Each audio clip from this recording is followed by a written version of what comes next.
Just a few questions. Anika, kindly turn on the timer too, just to be sure that I'm within the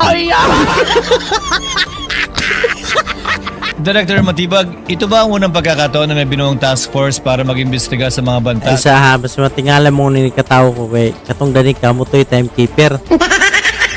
Kanya suko baya kayo si Senator Rafi Tulfo kay ug sa minority block ko no nag 10 minutes ang ila ko no 2 minutes sir gay.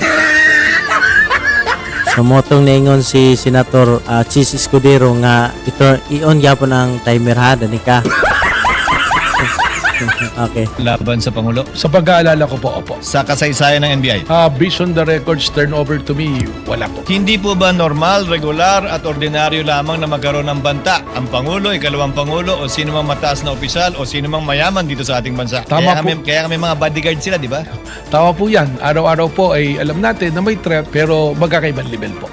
Tama po yun. At kung may mga threat tulad nito at kung ito ang unang pagkakataong ginawa ito ng NBI, ang humahawak ng mga bantang ito ay ang PSC na o PSG dati. Tama po ba? Tama po. Kaya po meron po kami coordination. Yan. Tutumbukin ko na po yung mga punto ko para hindi ako lumabas sa oras na sinusundan ng lahat.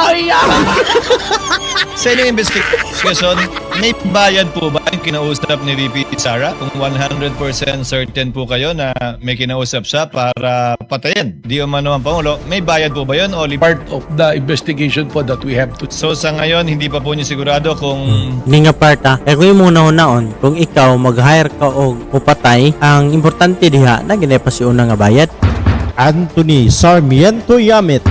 Kaya kulba naman na. Labi nag-ibutan na to Vice President. Yang imong gusto ipakuan kato ang atong presidente. So, di kinahanglan ang ginay pa si unang bayad.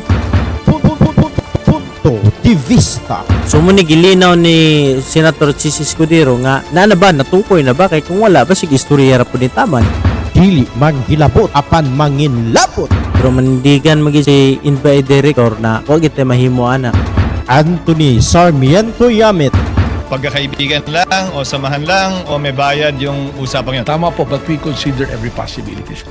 Ngayon, would it matter, Director Matibag, kung sino yung sinabihan niya? Kasama po sa lima niyong pamantayan na binanggit po ninyo ay identity of person involved and capacity. Halimbawa po, kung ang kinausap na ikalawang Pangulo ay college na nagtatrabaho sa call center. Doon, kaugnay ng capacity, hindi ba? At identity ng usap. That will be considered in the investigation. So, ibig sabihin, hindi po yun babagsak sa valid threat, hindi po ba? Hindi po natin alam at kailangan pong alamin yung kung ano yung pag-uusap, kung ano po ang mga konsiderasyon. Pero base sa inyong karanasan po, kung retired police, retired military, active police, marahil. May punto kayo, hindi po Mas ba? malaki po ang posibilidad. Pero kung walang military background, walang background kaugnay sa paggamit ng anumang uri ng armas o walang background kaugnay sa anumang karahasang nagawa na niya sa kapwa niya, may basehan din po yun para sabihin yung kabaliktaran, hindi po ba? Titingnan po natin, tama po. At bilang panghuling katanungan, ito pong inyong task force ay binuo para imbestigahan ang mga banta laban sa Pangulo. Wala na po itong kinalaman sa ikalawang Pangulo mismo kaugnay ng mga kasong isinampa na laban sa kanya na grave threats at inciting to sedition. Tama po, Your Honor. Thank you, Director Matibag. Unless there are any other... Mahigit si NBI director Matibag mutubag ko na. But anyway, na naman diha padayon na nato ni pero ang ato lang unta nga mugawas ang tinuodan niya basig hindi nga ni nanapoy tawag-tawag ani sistema hitabo niya usbo na pud nato na nga dili ta makakuha og 16 so dito lang tas 13 or 12 para ma-impress si BP Sara. Anthony Sarmiento Yamit. So bantayanan gyapon sa mga tao aron makita na to ang patas ug tinud-anay gid nga paglitis aning BP Sara. Punto de vista. Kay kini nga impeachment karon nakasalalay ani ang 2028 kung dili gid siya para sa katawhan sa nasod nga Pilipinas. Aw, dutlan gid siya ani. Dili manghilabot apan manginlabot.